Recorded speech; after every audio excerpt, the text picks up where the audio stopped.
Il y a une poignée de thèmes qui traversent les âges et les cultures et semblent continuer à animer quelque chose de latent chez les auteurs, les artistes, les poètes et les curieux. Abordés sous de nombreux angles artistiques, avec chacun leurs influences, ces thèmes ont intégré l'imaginaire collectif et sont dépeints sous des traits unanimement acquis. L'enfer en fait très certainement partie, mais j'aimerais vous prouver qu'on peut encore être surpris par cette dimension aux ressources inattendues. Bienvenue dans Beyond, et aujourd'hui on va parler d'une licence historique du jeu vidéo, Doom et ses profondeurs démoniaques.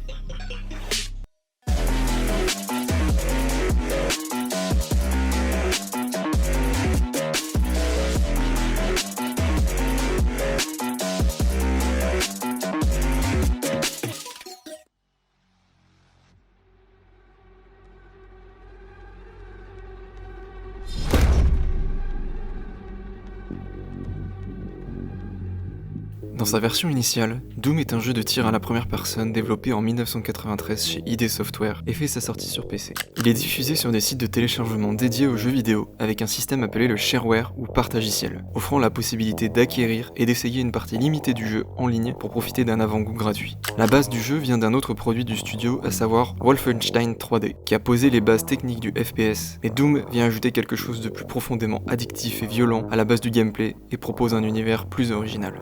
Le jeu atteint un tel succès que des légendes urbaines voient le jour suite à sa sortie, racontant que le jeu serait l'une des raisons de la baisse de productivité dans les universités et industries aux États-Unis en 1994. À tel point que des logiciels auraient été créés spécifiquement à l'époque pour détecter le jeu sur les postes de bureau et le supprimer définitivement.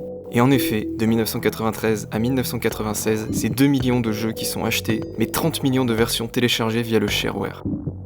J'aime beaucoup cette anecdote qui marque la sortie du jeu. Ce dernier semble être allé chercher quelque chose de pernicieux chez les joueurs qui a poussé certains à remplacer leur temps de travail ou d'études par du temps de jeu. C'est comme si un sentiment dévorant s'était emparé des joueurs suite à la découverte du jeu en ligne, devenant une sorte de fruit défendu dans lequel ils auraient croqué à pleines dents. Comme un pacte avec le jeu signé malgré eux qu'ils se devaient d'honorer, quel qu'en soit le prix, quitte à ce que le jeu les dévore à leur tour. Ce pacte machiavélique a pris tellement de place dans la société que des mesures ont dû être prises. À la façon dont l'Église mit en place l'Inquisition pour lutter contre les cultes païens, les entreprises eurent à mettre en place un bouclier informatique pour stopper cette gangrène qui attaquait leur chiffre d'affaires. Malgré les mesures prises, le succès de Doom ne sera pas éphémère, puisque le jeu s'est transformé en licence qui perdurera 27 années. 3 décennies de joueurs et de patrons désemparés verront la publication de 13 jeux, dont plusieurs remakes et remasters. Depuis 1993, le jeu a su garder sa recette originale tout en s'adaptant aux standards variés des FPS de chaque époque et se renouveler sur la direction artistique. Au fur et à mesure des années, c'est surtout un décor, un bestiaire et une mythologie qui se développent autour de la licence, un univers sanglant et sans pitié que les premiers et derniers joueurs de Doom affronteront sans relâche à travers toutes les époques et les opus du jeu, la dimension infernale. Cette thématique choisie par les scénaristes et développeurs du jeu amène une question que je trouve particulièrement intéressante. Qu'est-ce que l'enfer? D'où provient-il et qu'évoque-t-il historiquement et culturellement chez chacun de nous? Et comment est-il représenté en fonction de sa définition et de son origine culturelle?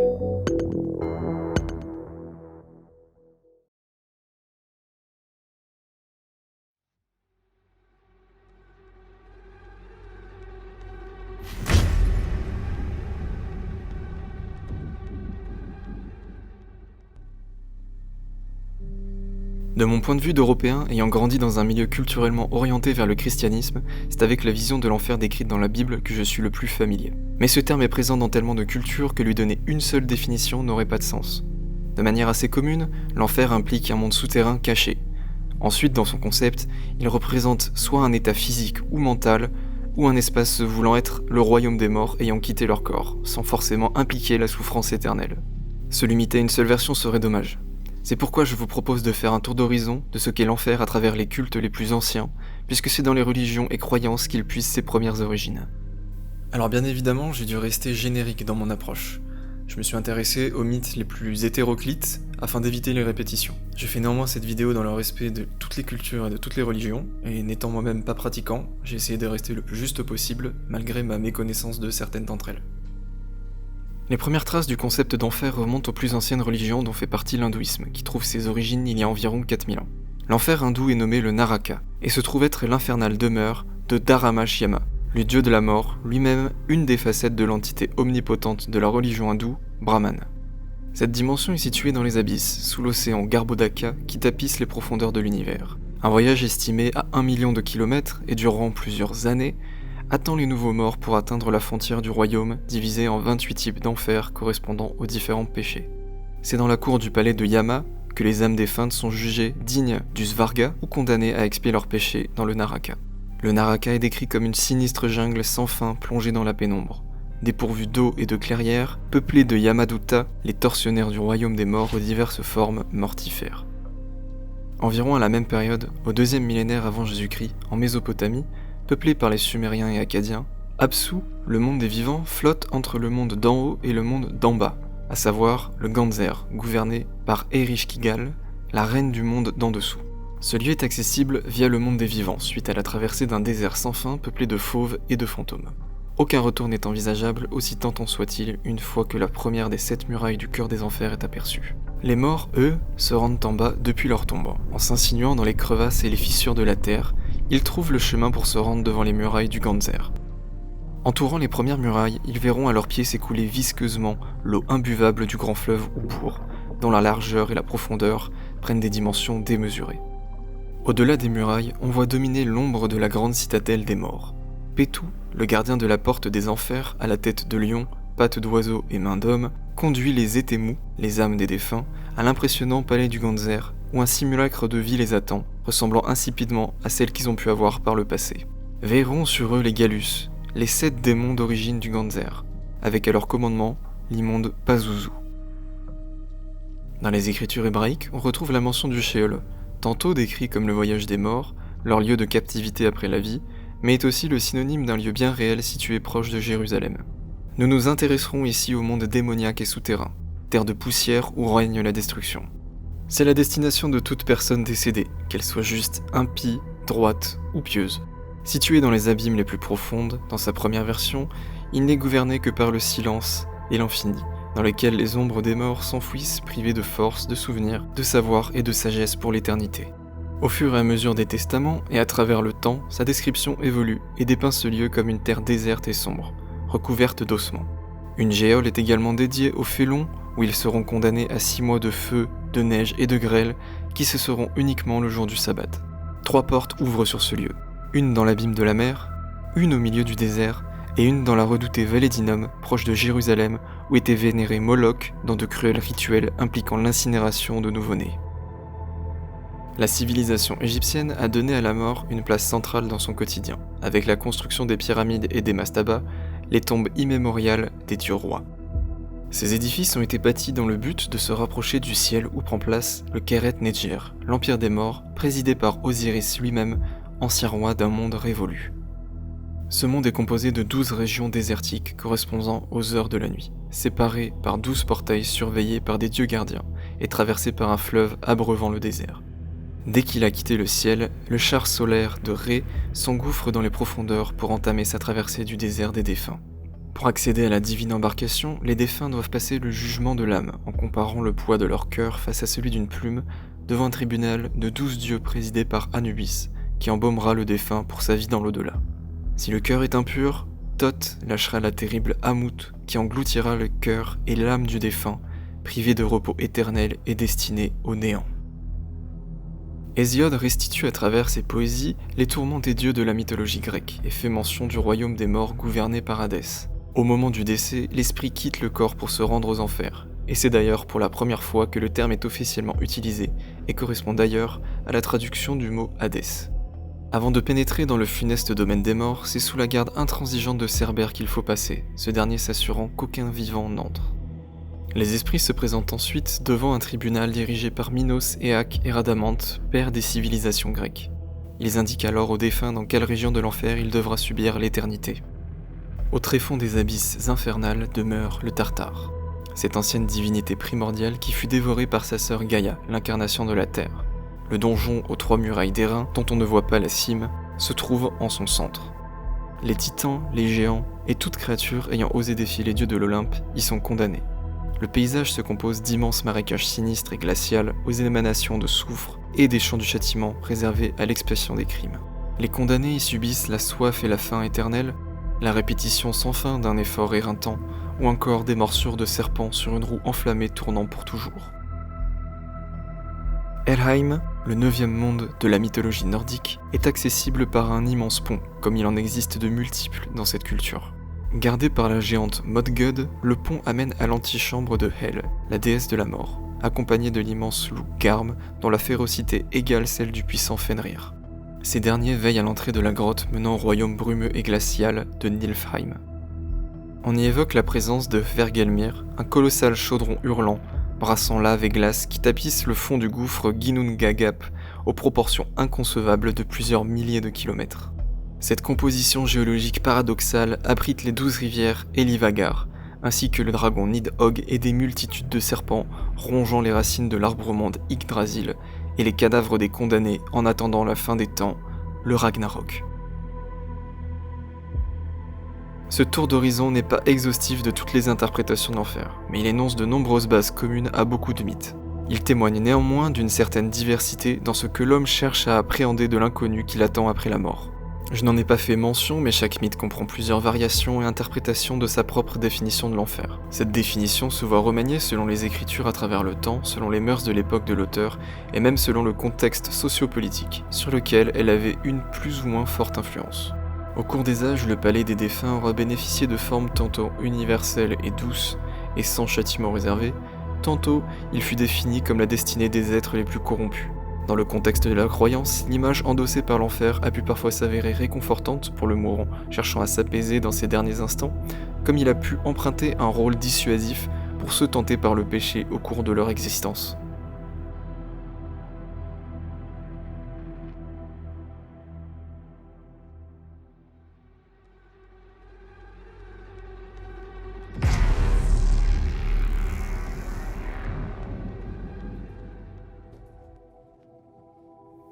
Bien que l'art s'en inspire beaucoup, c'est assez complexe de donner un point de départ aux œuvres sur l'enfer, car comme nous l'avons vu, c'est un concept qui remonte aux prémices de l'écriture, et rien ne nous prouve qu'il n'était pas déjà dans l'esprit des artistes avant ça. Mais de ces premières écritures à nos jours, on a pu voir naître beaucoup d'interprétations d'origines différentes, réalisées avec des techniques diverses et dans des contextes originaux. Des courants artistiques comme l'art gothique regorgent de représentations de l'enfer, et c'est une période qui est apparue comme précurseur des œuvres infernales dans mes recherches. Il évolue du XIIe au XIVe siècle et instigue des codes artistiques qui donnèrent naissance à plusieurs siècles de peintures, gravures et sculptures aux détails démoniaques, tous plus fascinants les uns que les autres. J'ai exploré des centaines d'œuvres, tout aussi subjugantes et lucifériennes, allant des créatures ésotériques de Jérôme Bosch, en passant par les horreurs organiques de Peter Paul Rubens et par les représentations cyclopéennes de Swedenborg. J'ai cerné un phénomène au cours de mon parcours qui concerne la construction de toute figure démoniaque, parallèlement opposée à tout ce qui concerne la sainteté, le paradis et plus largement tout ce qui s'apparente au sacré et à la religion. Cette opposition catégorique se ressent dans plusieurs œuvres, notamment ce tableau représentant Saint Michel chassant Lucifer du paradis, que l'on peut apercevoir dans Batman vs Superman. Ce tableau est un faux, créé spécifiquement pour le film, et prend pour base la célèbre gravure de Gustave Doré montrant la chute de Lucifer. Mais il traduit une idée que j'aime beaucoup, celle de l'antagoniste, du némésis diamétralement opposé au camp du bien. Même si l'objectif de la scène avec ce tableau est de brouiller les délimitations entre le bien et le mal, on retrouve dans quelques œuvres ce concept d'opposition, dont une que j'apprécie tout particulièrement, La Porte des Enfers de Rodin. Elle est en quelque sorte la némésis de la Porte du Paradis de Lorenzo Ghiberti, sculptée en 1442. Là où la Porte du Paradis est ordonnée, exprime le récit chronologique de la Genèse de l'Ancien Testament, conçue dans un matériau noble par plusieurs artistes en collaboration. Elle a été désignée comme la plus belle œuvre de son époque, à l'apogée du savoir-faire.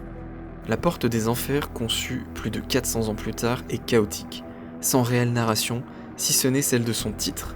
Elle est faite de simples plâtres, car elle n'a pas pu être finalisée en bronze par manque de budget. La Porte des Enfers a également subi de nombreuses retouches de l'artiste, revenant sans cesse sur l'œuvre et ses détails, de manière presque maladive, comme si la porte avait insidieusement ouvert en lui un tourbillon de perfectionnisme qui le tourmente. Elle reste une œuvre inachevée, malgré le fait que Auguste Rodin l'ait érigée tout au long de sa vie, et constitue son œuvre majeure. Ces simples constatations apparaissent pour moi comme une réponse artistique, volontaire ou non, et qui fait écho à cette théorie de l'opposition. Un détail parmi ces œuvres persiste à m'intriguer. Aujourd'hui, les figures horrifiques représentées ne nous impressionnent guère. Seule la technique de l'artiste ou la sensibilité artistique propre à chacun peut être facteur d'étonnement. Les images diffusées dans la culture populaire nous ont en quelque sorte désensibilisés des monstres de l'imaginaire. Mais curieusement, ils étaient perçus comme terrifiants par les premiers spectateurs de ces tableaux macabres, qui devaient sûrement s'identifier aux figures tourmentées. Cette peur a lentement laissé place à une curiosité morbide au cours des siècles, et cette curiosité est probablement celle qui nous pousse aujourd'hui à consommer du cinéma d'horreur, des lectures dont le seul but est de nous effrayer, et des jeux nous laissant fuir ou combattre les entités démoniaques les plus repoussantes. Les œuvres qui ont popularisé les monstres infernaux, les démons et les représentations des limbes sataniques sont aujourd'hui nombreuses et qualitatives, et constituent un bel héritage des créations précédemment citées. On retrouve ce patrimoine contemporain avec un champ artistique très large, qui débute avec le cinéma dès 1911, avec la première représentation filmée de l'incontournable Enfer de Dante, qui une fois mis sur pause nous rappelle aisément les gravures de Gustave Doré. Cette représentation de l'enfer catholique classique se retrouve tout au long de la vie du cinéma. C'est la plus ancrée dans l'imaginaire collectif, elle bénéficie néanmoins de variations selon la sensibilité des réalisateurs et également les moyens de ces derniers. Certains s'inspirent des tableaux de l'époque gothique pour créer des paysages mi-terrifiants, mi-burlesques, d'autres adoptent une version plus mystérieuse et ne dévoilant qu'une porte aspirant les âmes damnées et ne crachant que des volutes de fumée et de cendres.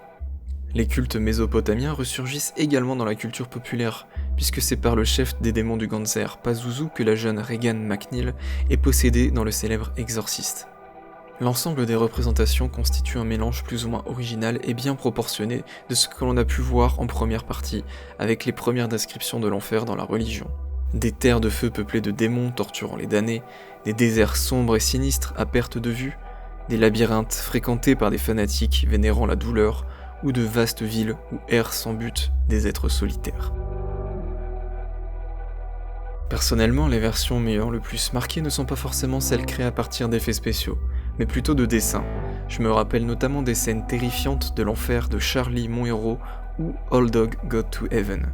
L'animation et le dessin laissent place à plus de liberté créative, et cette créativité génère des concepts affreusement brillants, défiant les limites techniques des captations vidéo. Le tourbillon d'armes représenté dans Hercule, film phare de mon enfance, avait également développé une sorte de fascination et d'effroi quant à ce que pouvait être la vie après la mort.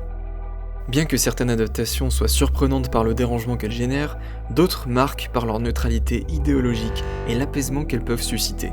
C'est le cas de la version présentée dans Soul, des studios Pixar, dont la direction artistique m'avait agréablement surpris. Bien que sa neutralité ne permet pas de dire s'il s'agit d'un paradis ou d'un enfer, je trouve que cette version a sa place ici. Le rayonnement culturel de l'enfer ne s'arrête pas là et traverse bien d'autres domaines, comme la musique, où il a pris une dimension importante, notamment dans l'esthétique métal.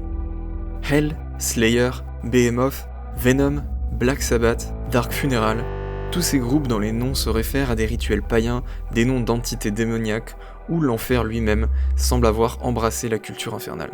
Tant dans la scénographie de leurs concerts que dans les paroles des chansons, en passant par leurs clips, les références fusent et sont habilement utilisées. Mais prétendre que cette esthétique n'appartient qu'à un seul genre musical serait hypocrite. Elle apparaît bien évidemment dans des titres plus pop, comme chez Panic! At the Disco, dont le chanteur est transformé en démon, Lil Nas X, qui prend la place de Satan à la tête des enfers, et Kanye West, qui explore les œuvres de John Martin et Gustave Doré. Chaque artiste apportant un vent de fraîcheur dans cet univers satanique.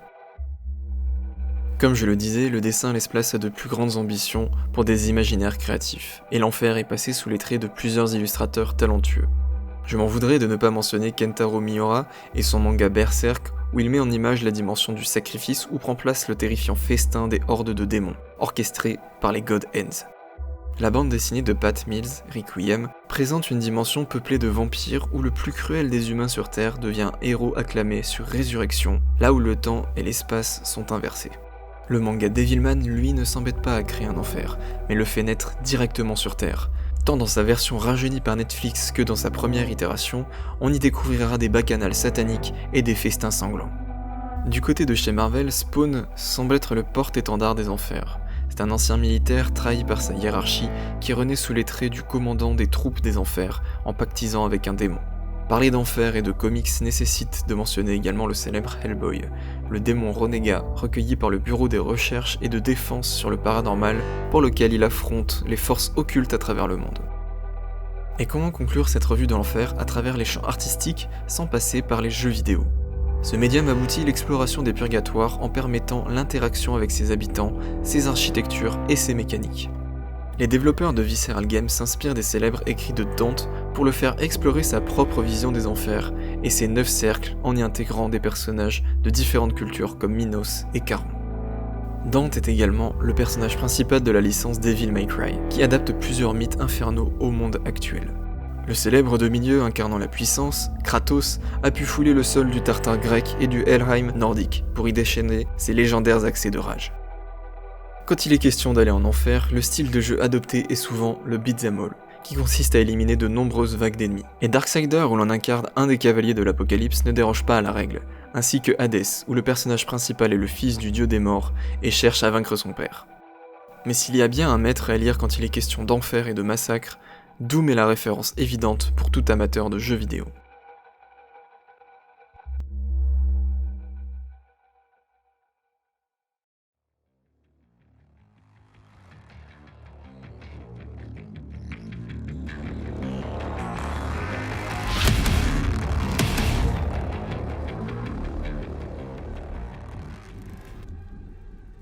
Doom, au cours de ses 27 années d'existence, a eu 4 itérations, et c'est cette 4e ère de désolation qui fait le sujet de notre vidéo. Elle débute en 2016 avec le renouveau de la licence qui se poursuivra sur 2 opus, Doom et Doom Eternal. Le début de l'histoire est marqué par 2 événements simultanés et ancestralement liés. L'ouverture sur Mars de la Porte des Enfers par la société d'industriels UAC et le réveil du Doomslayer. La base martienne de l'UAC et la quasi-totalité de son équipage ont eu le temps d'être dévastés par les forces démoniaques. Mais il reste encore une chance de contenir l'invasion qui semble avoir été consentie par les hautes autorités hiérarchiques de l'organisation. Olivia Pierce est à la tête de ces opérations et planifie d'ouvrir un portail infernal directement sur Terre. Le Doomslayer tente de l'arrêter, mais la chercheuse de l'UAC l'envoie directement en enfer où il doit anéantir les forces démoniaques tout en cherchant son billet de retour sur Mars. Il vient à bout des gardiens de l'enfer en travant sa route et arrête le Dr Pierce, mais un retournement de situation inattendu permet tout de même le déchaînement des enfers sur Terre, ce qui donne lieu à l'histoire du second volet. Le Doomslayer a été téléporté sur une forteresse en orbite autour de la Terre par un de ses alliés de l'UAC, l'intelligence artificielle Vega. De là, il constate que 60% de la population terrestre a été massacrée, et que les quelques forces de résistance sont assaillies par les 3 prêtres de l'enfer qui mènent l'invasion des forces du mal. Au cours de sa quête, le Doomslayer voyagera parmi différentes dimensions et lieux clés sur Terre, à la recherche des prêtres et de l'entité infernale qui semble leur transmettre des ordres d'un lieu inconnu. Doom est cartographié d'environnements aux inspirations diverses, créant un itinéraire graphique allant de l'Industrial Core au Flesh Core en passant par le Devil Core. Si ces termes ne vous sont pas familiers, voici un bref voyage parmi les paysages du jeu qui pourront vous permettre de définir une idée plus claire de leur signification.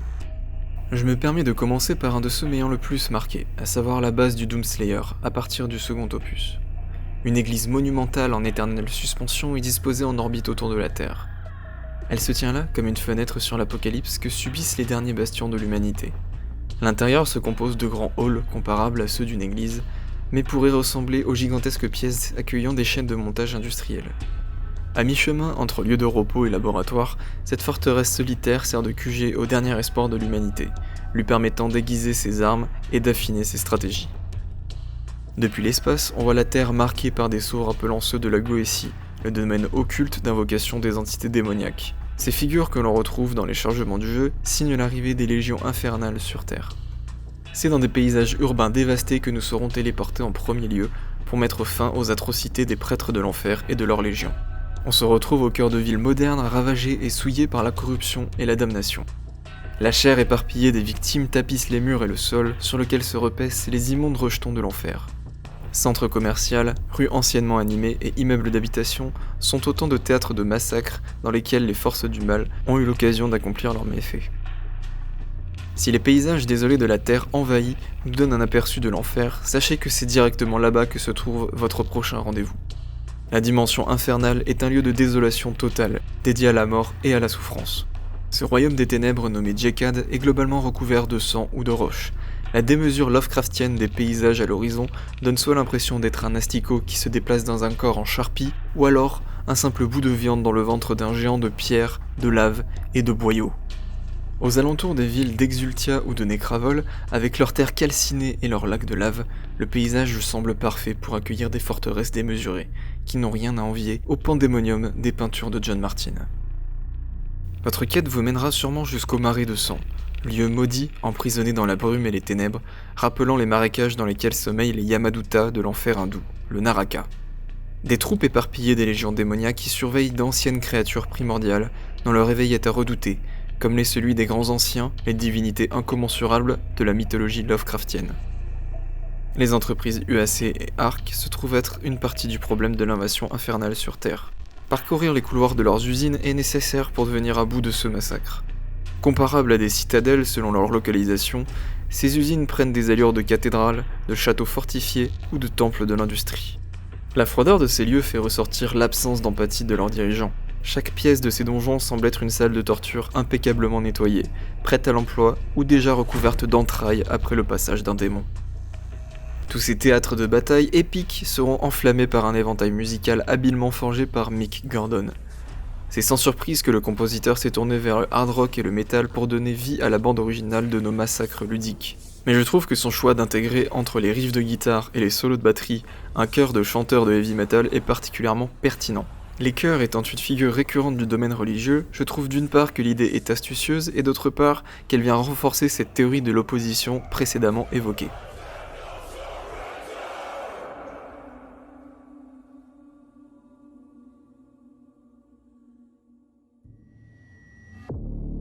Le foisonnement de créatures à éliminer dans le jeu paraît interminable, et les forces démoniaques infatigables. Si on s'intéresse aux fanatiques ayant suivi Lucifer dans sa chute, on peut lire qu'on y retrouve une composition militaire dirigée par 69 démons supérieurs, possédant chacun 666 légions de 6666 démons inférieurs.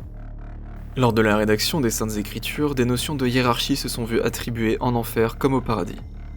Les deux classifications sont gouvernées par les têtes couronnées de la religion chrétienne, Dieu et son Fils d'un côté, et de l'autre, le tant redouté Lucifer, l'ange déchu.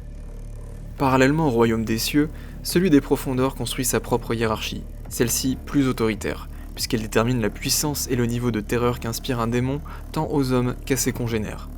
Cette classification fut déterminée plusieurs fois par des courants de pensée variés à différentes époques, allant du 1er siècle au début du 19e, par tant d'auteurs s'essayant à la démonologie.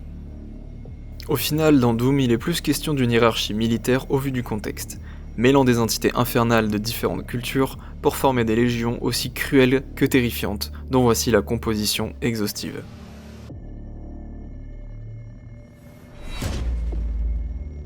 Cette première catégorie s'apparente très simplement à des morts vivants, des cadavres corrompus, recrutés par les forces démoniaques contre leur volonté, les privant d'un quelconque repos. Ils semblent errer et exécuter des actions basiques requises pour entraver votre route et mettre votre vie en péril.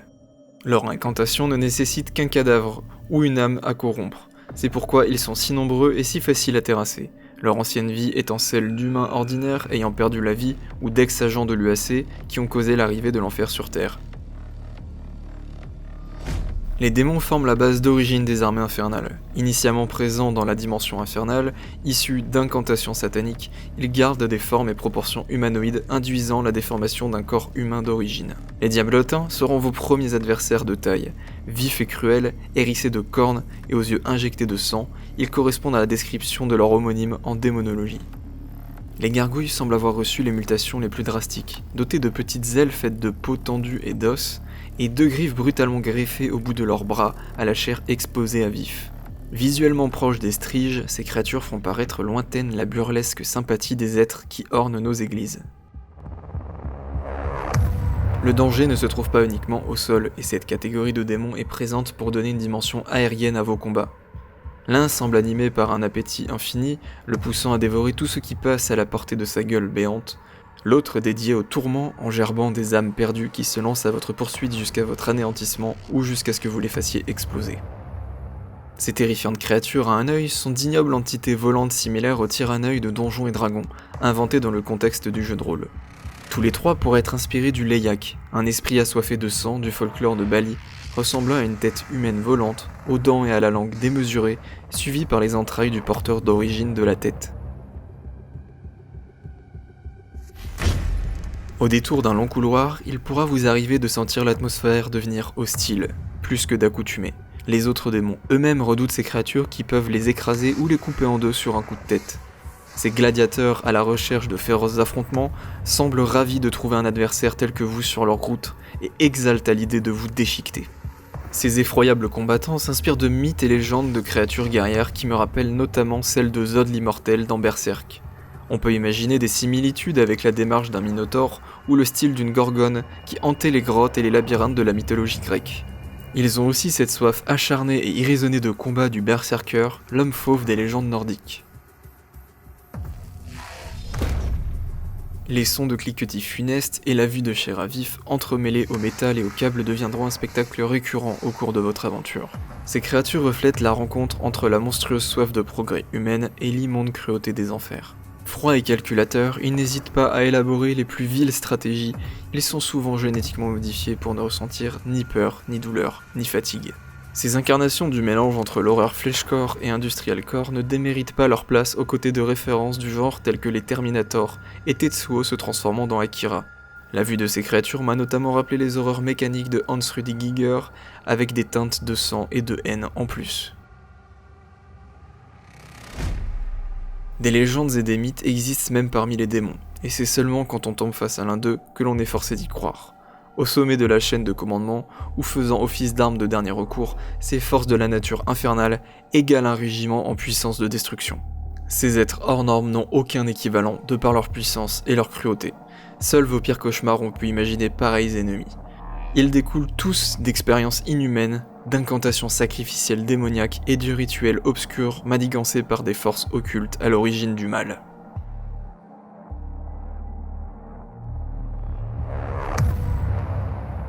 Ils sont les gigantesques démons qui ornent les décors de certains passages du jeu. Leur existence semble dater d'un autre âge, et les scènes de bataille figées dans le temps retranscrivent crûment la colossale violence de leur affrontement avec les mechas des sentinelles de la nuit. Malheureusement pour vous, certains de ces mythes semblent prendre partie prenante dans votre réalité. Ces titans aux dimensions Lovecraftiennes s'apparentent aux descriptions faites des Behemoths, ou encore du Léviathan légendaire de la Bible, originaire des premières légendes babyloniennes. Terrés au cœur de citadelles démoniaques ou trônant aux racines du mal, les instigateurs de l'invasion terrestre sont les êtres les plus calculateurs et sournois qu'il vous soit donné de croiser. La luxure de leur demeure reflète la soif de domination et de souffrance qui les habite. Ils ne sont pas d'excellents combattants, mais ils bénéficient des pleins pouvoirs sur les troupes infernales qui leur obéissent docilement. Leurs conseils rappellent les ordres les plus funestes de la pop culture, comme celui des God Hands de Berserk, eux-mêmes inspirés des cénobis de Hellraiser, des fanatiques de la douleur, aveuglément guidés par une volonté suprême malfaisante. On peut également y voir une référence aux anciens rois devenus juges des enfers dans la mythologie grecque. L'ordre des Doomslayers et des Sentinelles de la Nuit possède également une hiérarchie quasi similaire à celle des démons. Seulement, cette faction dont vous êtes le dernier représentant n'apparaît que sporadiquement au cours de votre aventure. Seuls des vestiges persistent de ce bastion de formidables guerriers capables à eux seuls de contenir les forces démoniaques. D'immenses cités dédiées à l'entraînement, des armures titanesques conçues pour défaire les titans des enfers, d'impressionnants arsenals en tout genre, et les armures des légendaires défenseurs du bien sont les dernières traces observables de cet ordre.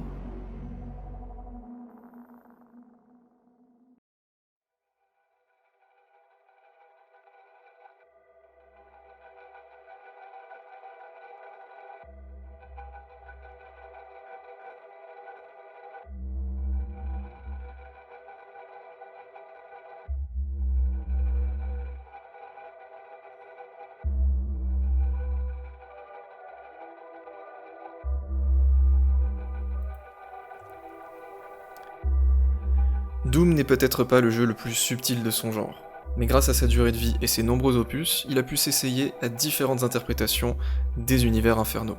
Ce qu'il en résulte, dans les versions les plus récentes, traduit une étude minutieuse du sujet et de ses codes au fil des années. Une tentative originale d'innover tout en gardant les concepts classiques de la licence, basés autour de la lutte contre les forces occultes et la damnation.